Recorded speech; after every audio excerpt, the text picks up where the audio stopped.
Welcome back to Broken Bobby's Transformation Page. If you are new to the page, in 1990, I became involved in the drug gang world. From 92 to 06, I spent a lot of time incarcerated. I tell these stories to let you know it don't have to be you.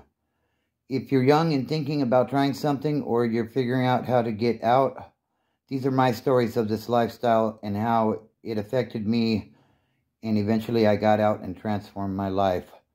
So let's get into today's story. So let's get into today's video. Today we're going to talk about how I became Broken Bobby. And I want to say I'm a little apprehensive about making this video because I'm a pretty private person overall.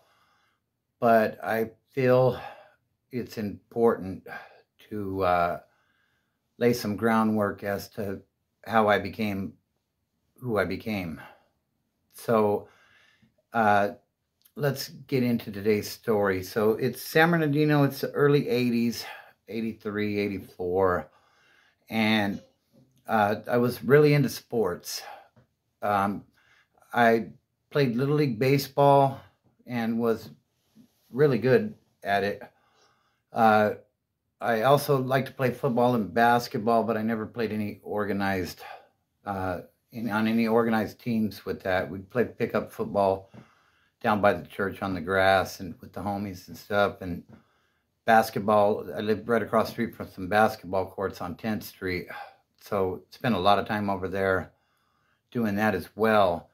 But when I want to say I was like 14, I remember I was going to Arrowview, and they determined that I had childhood epilepsy. So they put me on some medication for that, and I quickly discovered that if I took more than what I was, what the recommended dose was, it made me really high. So, I had mixed feelings with that, but I continued to take more than the recommended dose, and I guess I was enjoying the feeling of that. Yeah, I was about 14 years old, and I remember going to school one morning, and we'd always play basketball before school with Mr. Lyritz, the PE coach. If you know, you know. But I was waiting for the next game, and everything was blurry. And I remember if I covered one eye, it would clear up. So I'm sitting there doing this. Probably pretty obvious something was going on. And next thing you know, I'm in the principal's office. And they're asking me what kind of drugs I'm on. And they called my parents. And yeah, big old mess with that. So progressively, I would take more and more of this medication. And eventually I would take too much, and I ended up in the hospital on what they called a suicide attempt. I was in a coma for a week, and that was pretty much the end of those meds. But yeah, that was pretty much the start of it. And then I kind of got things together for a while. Had some decent role models in my life. Both of my parents were there. So, I don't blame, I'm not doing this video to cast blame on anybody. I was young, but I was making my own decisions, basically. I had an uncle that was a used car dealer, and he was a great influence on my life. He gave me many opportunities as a youngster, 16, 17 years old. 18 years old, to work with him and make money. But, I had other influences going on that, it was easier money. I didn't have to work for it, basically. There was risk involved, yeah, but, being that age, the thrill of it all made me feel like I was somebody. And I made bad decisions, like I said. My dad liked to pop prescription pills, and I would go on to find out my mom liked to drink a lot, but I wasn't really aware of that early on. And like I said, this video isn't to cast blame on anybody but myself. You know, they were, I feel, doing the best that they could raising children, and they ended up going their separate ways once me and my sister were 18 years old. Actually, the way I found out about that one was we were living on Myrtle Drive, and one day they said, we're moving back to Long Beach.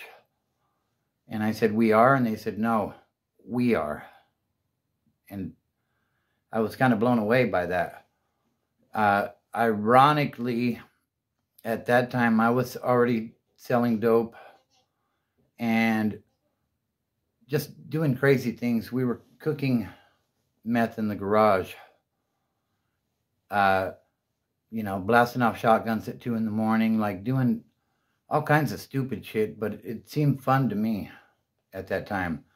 But, you know, they weren't having it, and they moved back to Long Beach before they would eventually get divorced. I stayed out there to fend for myself, and, you know, things progressively got worse from there. But like I said, a lot of that was decisions that I made, and they weren't the right decisions. You know, like I said, I had some good role models in my life. I had some uncles that were really bad role models in my life as well. That my uncle Gary, as an example, rest in peace. He, man, this guy was so lucky with the settlements. Like, he hurt his back working for See's Candy and got like 300 grand in the late 70s. Then in the middle 80s, he was drunk sleeping behind Bourbon Street Liquor, Arrowhead and Baseline area of San Bernardino. And they turned a police dog loose on him, and he ended up with a bunch of stitches in his arm and another check for about 200 grand. And he, from the original accident that hurt his back, he became addicted to the black stuff. You know, he was doing that. And he was just a very wild individual when he was a great guy when he was sober. You know, like the t-shirt used to say, instant asshole, just add alcohol. You know, between the needle and the alcohol, like, he was not a good person. But I really liked the guy. He was the fun uncle, you know, but definitely not putting out the right message of what a man is supposed to be. Financially, maybe yes, but all other aspects, no. But I gravitated towards that. You know, I didn't want to work my butt off to make money. I wanted to party and have a good time and make money. So, yeah, that was the route that I continued down. And I've told the story about how I got involved in the drug game.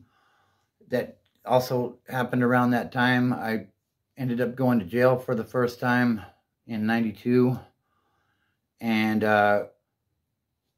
yeah, like, I dropped out of high school before that happened. And, you know, we had our first child in 92, and I wasn't a good father. You know, I wanted to be, but, you know, I was so tangled up in addiction that, you know, life went that way. And, you know, I do the best I can now to be a good man and a good role model for my children and my grandchildren. But that's something, you know, that I can never, you know, I can never change that. And I think that's part of the reason I make these videos, is because I want to leave a good message for them, and to know what, a good man can be. If you're struggling with addiction, get some help and be that good man or woman. Just because your situation is the way it is currently doesn't mean it needs to remain that way. Honestly, I never thought I would get clean. I thought I would die an addict. And, I'm 18, 19 years clean now. So, there is hope no matter what's going on now. And, it's all about, it's one good decision at a time. My past doesn't define what my future is going to be. It's the decisions that I'm making now that determine what my future is going to look like. So family, fitness, and freedom is what allowed me to get it together. Just remember, just because I was Broken Bobby doesn't mean I need to remain Broken Bobby. That's what the transformation is about. And that is, what this page is all about. I tell stories of how bad things could be to let you know that no matter how bad you think life is, there's hope and you can always make a change. So don't look at the mountain, just start climbing.